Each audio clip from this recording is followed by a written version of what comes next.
ओम गणेशाय नमः। ओम नमः शिवाय। मैं निखिल ज्योतिषाचार्य आप सभी का मेरे चैनल पर पुनः स्वागत करता हूं। आशा करता हूं कि आप सभी स्वस्थ होंगे। महादेव की कृपा आप सभी पर सदैव बनी रहे। ये वीडियो मेष यानी कि एरीज के लिए बहुत विशेष है, क्योंकि वीडियो है जून 2025 के मासिक राशिफल के बारे में। कैसा रहेगा जून का महीना मेष के लिए। जो मेरा मासिक राशिफल होता है वो प्रमुखतः जीवन की मुख्य चीज़ों पे आधारित होता है, जैसे कि सामान्य विश्लेषण, career, business, income, investment, love life, married life, students और सेहत। और इसके साथ ही वीडियो के अंत में मैं कुछ विशेष उपाय भी बताता हूं, जिसके करने से महीने की सकारात्मकता में वृद्धि अवश्य होती है। यदि आपकी लग्न राशि या चंद्र राशि मेष है, दोनों ही गाइडेंस के लिए इस राशिफल को देख सकते हैं। जहाँ से रिलेट करता है, सूट करता है ज़्यादा, वहाँ से ऑब्जर्व कीजिए। व्यक्तिगत तौर पे मेरा मानना है लग्न राशि देखेंगे तो अच्छा, इनकेस नहीं पता तो अपनी चंद्र राशि से भी उसको ऑब्जर्व कर सकते हैं। शुरू करते हैं सामान्य विश्लेषण के साथ। ये महीना ऐसा है जहाँ पे बहुत सारे ग्रहों का परिवर्तन होगा। 31 मई को एक राशि परिवर्तन हुआ था शुक्र का, तो वो जून में ही ज़्यादा प्रभाव उनका दिखेगा। तो आपके लग्न भाव में ही 31 मई को आकर शुक्र बैठ गए थे। तो लग्न से ही स्टार्ट करते हैं। लग्न में शुक्र है, अपने आप में बहुत विशेष है। वो आपके धनेश हैं, सप्तमेश हैं। करियर हो, धन हो, बिजनेस हो, सब में बहुत लाभ मिलेगा। केंद्र का स्वामी केंद्र में यानी कि राजयोग बनता है, तो बहुत अच्छा ये राजयोग बन रहा है। और एक प्रकार से पद प्राप्ति का योग है। सप्तम भाव 10वें से 10वां है, यानी कि अच्छी पद प्राप्ति, रिकॉग्निशन, बहुत शुभता यहाँ पर शुक्र के कारण आपको प्राप्त होगी। शुक्र अपने आप में धन है, अपने आप में लक्ष्मी है। तो लक्ष्मी का कारक अगर लग्न में आकर बैठता है तो लक्ष्मी ही प्राप्त होती है। तो शुक्र का गोचर जो महीने के शुरुआती भाग में ही हो जाएगा 31 मई, जैसे मैंने कहा। तो जून से ऑलमोस्ट पूरा जून शुक्र आपके लग्न भाव में ही बैठेंगे। विवाह नहीं हो रहा था, प्रॉपर्टी नहीं खरीद पा रहे थे, वाहन नहीं खरीद पा रहे थे, घर का रेनोवेशन नहीं करा पा रहे थे, इन सभी चीज़ों के लिए शुक्र का जो गोचर है ये बहुत अच्छा रिजल्ट आपको देगा। इसके बाद अगर हम बात करें, गोचर जो होगा वो होगा 6 जून को। अच्छा, इसको छोड़कर क्या लग्न पर किसी का प्रभाव है? हाँ, लग्न पर केतु का प्रभाव है। केतु लग्न को देख रहे हैं और शुक्र को भी देख रहे हैं। अब इसमें थोड़ा सा प्रॉब्लम ये आता है, जब केतु का प्रभाव शुक्र के साथ होता है या शुक्र पर होता है तो मैरिड लाइफ में थोड़ी सी तकलीफें आती हैं। तो जहाँ एक और इनकी शादी नहीं हुई, विवाह नहीं हुआ, उनके लिए विवाह का योग बनता है, पर ये शुक्र का प्रभाव कहीं ना कहीं मैरिड लाइफ में प्रॉब्लम भी क्रिएट कर सकता है। तो थोड़ा सा केयरफुल रहने की आवश्यकता है। इसके बाद जो गोचर होगा 6 जून को होगा, वो होगा आपके बुध का। और बुध आपके तीसरे भाव में आकर बैठ जाएंगे। तीसरे घर के बुध अच्छा ही रिजल्ट देते हैं, और यहाँ पे वो स्वराशि के हैं, अपनी ही राशि के हैं। और यहाँ पर वो गुरु के साथ बैठे हैं, और गुरु क्या है? आपके भाग्येश हैं। तो पराक्रम और भाग्य का साथ पराक्रम भाव में ही हो रहा है। तो ये बता रहा है कि कॉन्फिडेंस, ज्ञान, भाग्य, मेहनत, रिस्क टेकिंग एबिलिटी, ये सारी ही चीज़ें आपको इस महीने के 6 तारीख के बाद देखने को मिलेंगी।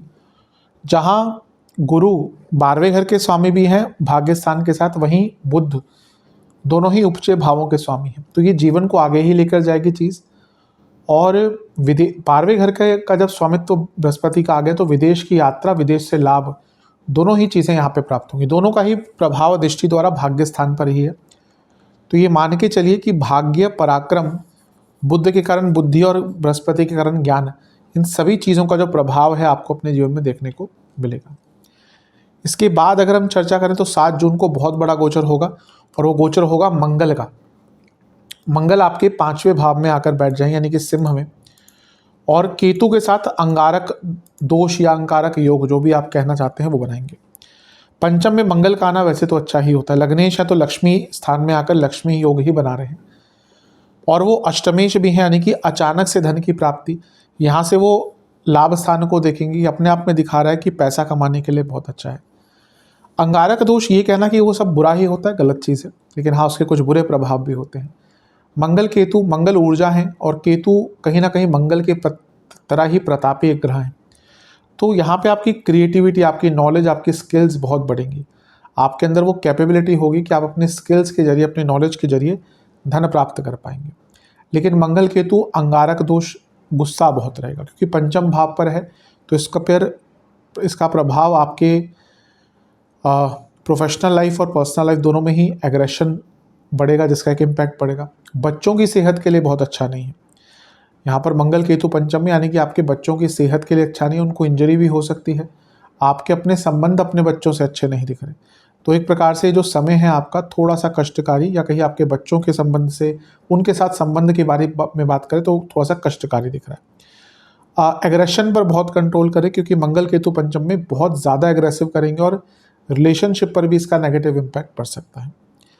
यहाँ से मंगल अष्टम को भी देखेंगे, 11वें को भी देखेंगे और 12वें को भी देखेंगे। अष्टम और 12वें का कनेक्शन विद 11वां, जो लोग गुप्त धन से संबंधित कुछ करते हैं, गुप्त काम है उनके, 2 नंबर के काम है उनका पैसा और बढ़ेगा। और जो लोग टेक्निकल फील्ड में कार्य करते हैं उनका लाभ और बढ़ेगा। इसके बाद 15 जून को सूर्य का गोचर होगा। हर महीने की तरह की 14-15 तारीख के आसपास सूर्य गोचर करते हैं और सूर्य आपके तीसरे भाव में आकर बैठ जाएंगे। यहाँ पे देखें तो सूर्य, गुरु और बुध 3 ग्रहों का योग रहेगा और करीबन 1 हफ्ते तक ये योग रहेगा। तो तीसरे घर में लक्ष्मी स्थान के स्वामी सूर्य, लक्ष्मी स्थान के स्वामी गुरु और 2 उपचय भावों के स्वामी बुध, ये बता रहे हैं कि पैसों से संबंधित, करियर से संबंधित, बिजनेस से संबंधित जो कार्य अटक रहे थे, कुछ चीज़ें करने से आप हिचक रहे थे, कुछ डिसीजन नहीं ले पा रहे थे, उन सब में आपको लाभ देखने को यहाँ पर प्राप्त होगा।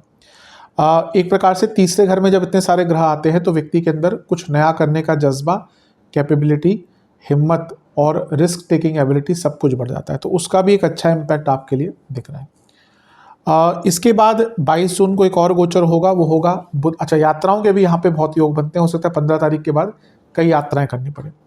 बुध का गोचर होगा और वो आपके चौथे भाव में आकर बैठ जाएंगे, यानी कि कर्क में। ये होगा 22 जून को।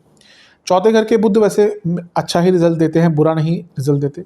यहाँ पे वो चौथे घर के स्वामी के साथ है। अब देखिए, बुध को तो चौथे से 12वें के स्वामी हैं और चौथे घर के स्वामी चंद्रमा के साथ बैठे हैं। तो 22 जून के बाद अगर आप प्रॉपर्टी बेचना चाहते हैं तो उसका योग बन जाता है। और क्योंकि बुध छठे घर के स्वामी हैं, कोई लीगल प्रॉब्लम अटक रही थी, प्रॉपर्टी के लिए कंस्ट्रक्ट नहीं करा पा रहे थे, तो उससे संबंधित भी रिजल्ट आपको बहुत अच्छे प्राप्त होंगे। इसके बाद एक गोचर और होगा 29 जून को, पर वो शुक्र का एकदम महीने के अंत में है, तो हम अगले ही महीने उसको कंसीडर करेंगे। बाकी ग्रहों के बड़े गोचर हो ही चुके हैं। तो राहु 11वें घर में है और लंबे समय तक रहेंगे। अपनी इनकम को बढ़ाने का प्रयास कीजिए। पंचम में केतु है और यहाँ पे तो मंगल के साथ रहेंगे, तो कोशिश कीजिए अपनी नॉलेज को, अपने स्किल्स को, अपने ज्ञान को और बढ़ाएं। बृहस्पति तीसरे घर में आकर आपको कुछ नया करने के लिए प्रेरित करते रहेंगे और शनि 12वें घर में आपको एक आध्यात्मिक जर्नी पर भी लेके जाएंगे। तो ओवरऑल देखा जाए ये महीना बहुत हद तक अच्छा है। जो भी बदलाव आ रहे हैं वो अच्छे ही आ रहे हैं, जो नेगेटिव चीज़ें हैं उनसे बच के रहिए। विशेष प्रेडिक्शन, ये महीना आध्यात्मिक और धार्मिक बनने का है। जितना इन चीज़ों में लिप्त रहेंगे उतना अच्छा फील करेंगे। ट्रांसफॉर्मेशन का महीना दिख रहा है और अगर कोई अदालती कार्रवाई अटक रही थी, कहीं पे जस्टिस नहीं मिल रहा था आपको, वो प्राप्त हो सकता है। मैं कहूँगा कि अपनी परंपराओं को समझने की कोशिश कीजिए और अपने जीवन को सेलिब्रेट कीजिए। ये महीना आपको अपने आप को समझना है, ग्रेसफुल तरीके से आगे बढ़ना है। कई इच्छाएं इस महीने पूरी होती हुई दिख रही है राहु के कारण, और ये भी दिख रहा है कि विजडम, नॉलेज, ज्ञान, इसमें भी गहनता तक उतर पाएंगे केतु के कारण। आपको अपने जीवन में कई चीज़ों को जोड़ना है, कई लोगों को जोड़ना है। ऐसा लग रहा है कि कई चीज़ें उथल पुथल हो गई हैं। अपनी ऊर्जा को संगठित कर सही जगहों पे लगाएंगे तो अवश्य बहुत आगे बढ़ पाएंगे। नेगेटिव चीज़ें, वाद विवाद बहुत करना, बहुत ज़्यादा सोचना, अनप्रैक्टिकल एटीट्यूड, सही जगह पर निर्णय ना ले पाना, गुस्सा करना, घर की शांति भंग करना और अपनी मानसिक सेहत पर ध्यान न देना, ये सारी चीज़ें थोड़ा कष्ट दे सकती हैं। मोटे मोटे तौर पर देखा जाए तो ये महीना आपका अच्छा ही दिख रहा है जीवन में। चलते हैं करियर की तरफ। करियर के लिए महीना अच्छा है, ओवरऑल तो बहुत अच्छा है। सबसे पहले देखें तो आपके 10वें घर के स्वामी 12वें घर में जा चुके हैं, ऑलरेडी 2 महीने हो चुके हैं। तो जॉब चेंज के लिए, विदेश में जॉब प्राप्ति के लिए निरंतर एक अच्छा योग बना हुआ है। 11वें घर में राहु आगे जो 10वें से दूसरा है, ये भी विदेश में जाना, विदेश से काम, MNC आदि में वृद्धि दिखाता ही है। शुक्र 31 मई को ही आपके लग्न भाव में आ जाएंगे, तो जून में प्रभाव उनका बहुत अच्छा है और वो सप्तम को देखेंगे जो उनकी अपनी खुद की राशि है, उनका भाव है जो 10वें से 10वें भाव है। ये पूरा ही महीना ना रिकॉग्निशन के लिए, प्रमोशन के लिए बहुत अच्छा है। जो गोचर होंगे उसका क्या प्रभाव होगा। पहला गोचर तो शुक्र का हो ही गया, जैसे मैंने कहा मई के अंत में ही हो गया था। इसके बाद बुध का होगा और बुध आ जाएंगे तीसरे भाव में और गुरु के साथ उनकी युति होगी। ये ट्रांसफ़र का योग भी बनाता है, प्रमोशन भी दिख रही है, ट्रांसफर्स भी दिख रहे हैं, तो चांसेस हैं कभी कभी होता है ट्रांसफर के साथ ही प्रमोशन होती है, क्योंकि यहाँ से वो नवम भाव को देखेंगे जो बृहस्पति का खुद का भाव है, और बुध तीसरे घर में आए, उपचय भाव में आ गए, तो जैसे मैंने कहा ट्रांसफर्स, कुछ नया सीखना, नए रोल मिलना, इसका योग बन जाता है। इसके बाद अगर हम बात करें तो मंगल का गोचर होगा। ये एक प्रकार से अच्छा है क्योंकि मंगल का प्रभाव 10वें घर से हट जाएगा। अच्छा इसलिए कह रहा हूँ कि बहुत टाइम से देख रहे थे और नीच की अवस्था के थे, तो वो आ जाएंगे पंचम भाव में। क्योंकि लग्नेश है तो उनकी स्थिति इंपॉर्टेंट होती ही है, और वो 10वें से अष्टम में आ गए, यानी कि जॉब चेंज का बहुत अच्छा योग बन जाता है। पर थोड़ा सा केयरफुल रहेगा, जिनकी दशा अंतरदशा बहुत खराब चल रही है, वक्री मंगल की है, केतु की है, वक्री बृहस्पति की है, या फिर शनिदेव की है, तो यहाँ पे कुछ लोगों की जॉब जा भी सकती है। तो उन लोगों को काफ़ी केयरफुल रहना। यहाँ पे देखिएगा अंतरदशा, दशा भली मत देखिए, अंतरदशा प्रत्यंतर दशा ये देख के चलिएगा कि अगर इन ग्रहों की चल रही है जो मैंने कहे, तो प्रॉब्लम्स आ सकती है। अदरवाइज जॉब चेंज करने का बहुत अच्छा योग बन जाता है। मंगल क्योंकि 11वें घर को देखेंगे और 8वें घर को भी देखेंगे, तो ये सैलरी में एक इंक्रीज यहाँ पर आपके दर्शा रहा है। इसके बाद 15 जून को सूर्य का गोचर होगा, और सूर्य भी तीसरे भाव में आकर विराजमान हो जाएंगे, और ये आपकी स्ट्रेंथ, आपके कॉम्पिटिटिवनेस, आपकी क्षमता, शारीरिक एवं मानसिक हर चीज़ में वृद्धि दिखाता है। तो महीना जैसे जैसे आगे बढ़ रहा है वैसे वैसे अच्छा होता जा रहा है। और 22 जून को बुध का गोचर होगा, और बुध 2 उपचय भावों के स्वामी हैं, और आपके 10वें भाव को देखेंगे, तो कार्य क्षेत्र में एक बल प्राप्त होगा, एक गति प्राप्त होगी, और बहुत आगे बढ़ने का मौका मिलेगा। शुक्र पूरे ऑलमोस्ट 29 जून तक देखते रहेंगे, तो पूरा महीना ही शुक्र का प्रभाव है। शुक्र का गोचर 29 जून को होगा, लेकिन ज़्यादा इम्पैक्ट उसका जुलाई में ही आएगा, तो वहीं से उन पर चर्चा करेंगे। तो ये महीना ओवरऑल बहुत है, लेकिन जैसा मैं हमारा कहता हूँ कि शुक्र का प्रभाव आ गया तो ऑफिस पॉलिटिक्स भी रहती है, तो बहुत चांसेस है कि आपकी प्रमोशन, अगर आपके ऑफिस में ऑफिस पॉलिटिक्स बहुत चलती है, तो जहाँ एक तरफ आपका सर्टेन दिख रहा था कि प्रमोशन हो जाएगी, वहीं एकदम लास्ट मोमेंट पे ऑफिस पॉलिटिक्स के कारण आपकी प्रमोशन किसी और को दी जा सकती है। तो ये उनके साथ ज़्यादा होगा जिनकी कुंडली थोड़ी सी वीक है। विशेष परीक्षण, सकारात्मकता बनाकर रखिएगा। दिख भी रहा है कि अच्छी न्यूज़ आएगी इस महीने, काफ़ी रिकॉग्निशन मिलेगा। कंटेंटमेंट भी दिख रहा है कि हाँ कुछ ऐसा कर पाएंगे जिससे एक प्रोफेशनल सेटिस्फेक्शन प्राप्त होगी। सपोर्ट भी आपको मिलेगा। ज़्यादा थिंकिंग मत कीजिएगा, कार्य क्षेत्र में फोकस पर ध्यान दीजिएगा, इम्प्लीमेंटेशन पर ध्यान दीजिएगा, चीज़ों को लाइट रखिएगा, हर चीज़ को समझकर कीजिएगा, ज़्यादा सपने मत दिखिएगा। कई बार स्पॉन्टेनियस होना पड़ेगा, तो तैयार रहिएगा। कम्युनिकेशन में सकारात्मकता, क्लैरिटी और प्रोफेशनलिज्म बहुत काम आएगा। बस मैं कहूँगा किसी को ट्रस्ट मत कीजिएगा अपने आप को छोड़कर, क्योंकि यहाँ पे गलत लोगों पर ट्रस्ट कर अपने काम को बिगाड़ सकते हैं। इन सब चीज़ों पर अगर आपने ध्यान दे दिया तो ये महीना आपका काफ़ी अच्छा जाएगा। चलते हैं बिज़नेस की तरफ। जहाँ तक बिज़नेस की बात है, ये महीना अगर देखा जाए तो ठीक ही दिख रहा है। सप्तम भाव बिजनेस का होता है और उसके स्वामी लग्न में ही आकर राजयोग बना लेंगे, और यहाँ से वो सप्तम भाव को ही देखेंगे। ये क्लियरली इंडिकेट करता है कि बिजनेस के लिए महीना बहुत अच्छा है। राहु का प्रभाव भी सप्तम पर है और गुरु का प्रभाव भी सप्तम पर है। ये सारी चीज़ें बिजनेस में वृद्धि की ओर इशारा करती है, तो बहुत अच्छा समय है, इसका लाभ उठाइएगा। इसके साथ ही अगर देखा जाए तो मंगल का प्रभाव भी करीबन 7 तारीख तक सप्तम पर रहेगा, तो ये दिखा रहा है कि बहुत बिजी रहेंगे, बदलाव करने का मौका मिलेगा कार्य बिजनेस में, तो बिजनेस में बहुत आगे बढ़ने का अवसर प्राप्त होगा। धन तो आएगा ही, हर प्रकार से अच्छी चीज़ें दिख रही हैं। अगर ग्रहों के गोचर की स्थिति की भी बात करें तो पहला गोचर बुध का ही होगा, वो आपके तीसरे घर में ही आके बैठ जाएंगे। सप्तम से भाग्य स्थान है और बुध यहाँ पे अपनी राशि के हो गए और गुरु के साथ है, तो भाग्य का बल का, पराक्रम का और बुद्धि का, आइडियाज़ का, सबका संगम बिजनेस को आगे लेकर जाएगा। इसके बाद 7 जून को मंगल का गोचर होगा।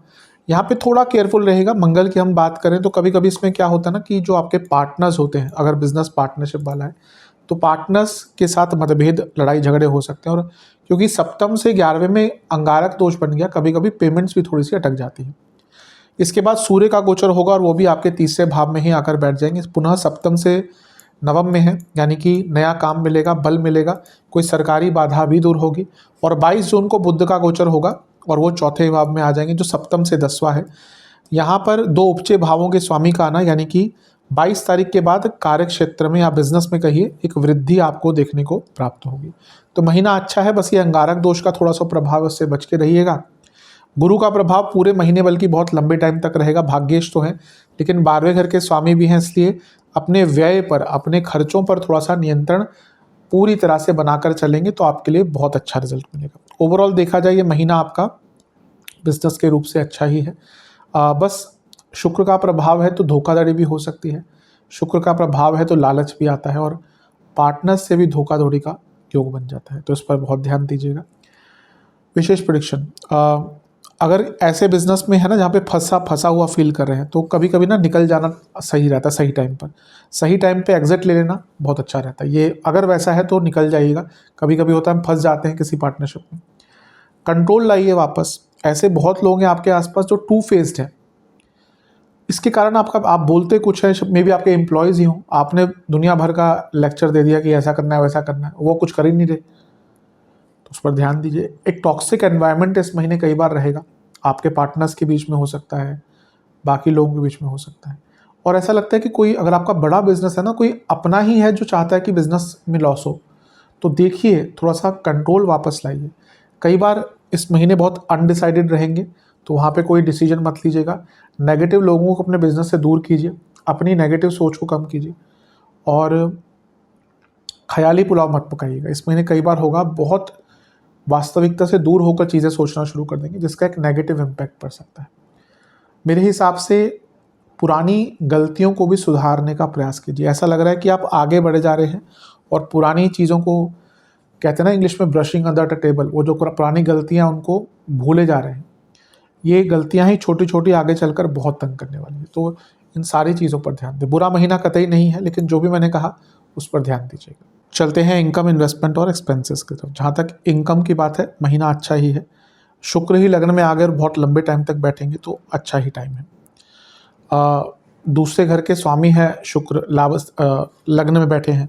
लाभ स्थान के जो स्वामी हैं आपके, वो 12वें घर में बैठे हैं, तो विदेश से पैसा आएगा, और वो धन स्थान को देख रहे हैं, तो यही महीना नहीं, और राहु का 11वें घर में आना, लंबे टाइम तक धन योग अच्छा ही बना हुआ है आपका। इन्वेस्टमेंट जो शुरू करें, शुरुआती 10 दिन नहीं, बीच के 10 दिन अच्छे हैं, अंतिम 10 दिन भी अच्छे नहीं हैं। बीच के 10 दिन अच्छे हैं, लेकिन लालच से बचिएगा। खर्चों की बात करें, खर्चे रहेंगे काफ़ी। क्या क्या खर्चे होंगे? एडमिनिस्ट्रेटिव कार्य, सरकारी कार्य, लिखा पढ़ी के कार्य, प्रॉपर्टी, वाहन पर बहुत बड़ा खर्चा होने वाला। आप देखेंगे इस महीने वाहन पर या घर की मरम्मत पर बहुत बड़ा खर्चा होगा। छोटा खर्चा नहीं कह रहा, बहुत बड़ा खर्चा होगा। धार्मिक कार्यों पर खर्चे होते हुए दिख रहे हैं। घर में वृद्ध सदस्यों के ऊपर थोड़ी सी उनकी सेहत पर खर्चा होता हुआ दिख रहा है। ओवरऑल सेहत पर घर पे काफ़ी खर्चा होगा। कपड़ों पर बहुत खर्चा होगा। खाने पीने की वस्तुओं पर बहुत, लाइफस्टाइल पर बहुत खर्चा होगा। ऐसा लग रहा है कोई डोनेशन या कोई घर में बड़ा धार्मिक अनुष्ठान भी कराएंगे, वो भी होगा। और महीने के एकदम अंत में, बल्कि मान के चलिए 22-23 तारीख के बाद, कोई बहुत बड़ा खर्चा जिसके लिए आप बिल्कुल तैयार नहीं थे, अनएंटिसिपेटेड एक्सपेंसेस बहुत बढ़ने वाले हैं, तो थोड़ा सा अपने सेविंग्स पर शुरू से ही ध्यान दीजिएगा। चलते हैं लव एंड रिलेशनशिप की तरफ। नो कॉन्टैक्ट सिचुएशन, चांसेस बहुत बहुत कम है। नए रिलेशनशिप के चांसेस है, लेकिन महीने के शुरुआती भाग में ही 10 तारीख से पहले ही ट्राई कीजिएगा, अदरवाइज थोड़ा सा रुक जाइएगा। जो लोग रिलेशनशिप में है, देखिए पंचम में केतु ऑलरेडी आ चुके हैं। अब पंचम के केतु शुक्र पर भी दृष्टि डाल रहे हैं, जो कारक हैं लव एंड रिलेशनशिप के, ये भी बहुत अच्छा नहीं एक योग बनता। इसके साथ ही बाकी ग्रहों की बात करें तो जो मेन इम्पैक्ट रिलेशनशिप पर पड़ रहा है ज़्यादा प्रॉब्लमेटिक, वो है मंगल का गोचर। मंगल 7 तारीख को गोचर करेंगे और पंचम भाव में आ जाएंगे। अब ये अंगारक दोष पंचम में बन गया, तो ये एक अच्छा इंडिकेशन नहीं। अच्छा, सूर्य का गोचर भी होगा 15 तारीख को, क्योंकि वो पंचमेश हैं। यहाँ पर वो बुध के साथ होंगे, गुरु के साथ होंगे। अब क्योंकि गुरु आपके 12वें घर के स्वामी है और 12वां अंत दिखाता है, और यहाँ पे बुध के साथ भी होंगे जो छठे घर के स्वामी हैं, तो ये दोनों ही चीज़ें इंडिकेट करें कि बहुत ज़्यादा आर्ग्यूमेंट्स होना शुरू हो जाएंगे दोनों के बीच में, और उसके कारण जो एक इम्पैक्ट है रिलेशनशिप में, वो नेगेटिव आ सकता है। तो थोड़ा सा ध्यान देने की आवश्यकता है रिलेशनशिप में। ये जो अंगारक दोष है, ये काफ़ी ज़्यादा नेगेटिव इम्पैक्ट लेकर आएगा। गुस्सा, लड़ाई झगड़े बड़ी मात्रा में होंगे, ट्रस्ट इश्यूज होंगे। अब मंगल पंचम में है, लग्न में शुक्र है, ये क्या है ना, बहुत अजीब सा महीना जाएगा। एक और पैशन बहुत रहेगा, फिजिकल अट्रैक्शन बहुत रहेगा। वहीं दूसरी ओर मानसिक लेवल पर बिल्कुल कंपैटिबिलिटी नहीं रहेगी। तो बहुत दो डुअल नेचर का ये महीना आपका रिलेशनशिप में जाता हुआ दिख रहा है। ईजी नहीं रहेगा। स्पेशल प्रेडिक्शन, एक्साइटमेंट कभी कभी बहुत ज़्यादा दिख रही है, उसके कारण भी दिक्कत होती है। अकेले थोड़ा सा टाइम बिताइएगा और आत्ममंथन कीजिएगा रिलेशनशिप के संबंध में। कंपैटिबिलिटी पर काम करना पड़ेगा। इंट्रोस्पेक्शन कीजिए कि आपसे क्या गलती हो रही है या फिर आप कहाँ पर बेटर कर सकते हैं। एक एस्टेब्लिश रिलेशनशिप नहीं है आपका, ऐसा लग रहा है। अगर ऐसा है तो उस पर काम कीजिए, विचार कीजिए। ऐसा लग रहा है डिटर्मिनेशन थोड़ी सी बढ़ाएंगे, थोड़ा सा एफर्ट्स डालेंगे तो ये रिलेशनशिप बहुत अच्छा और बन सकता है।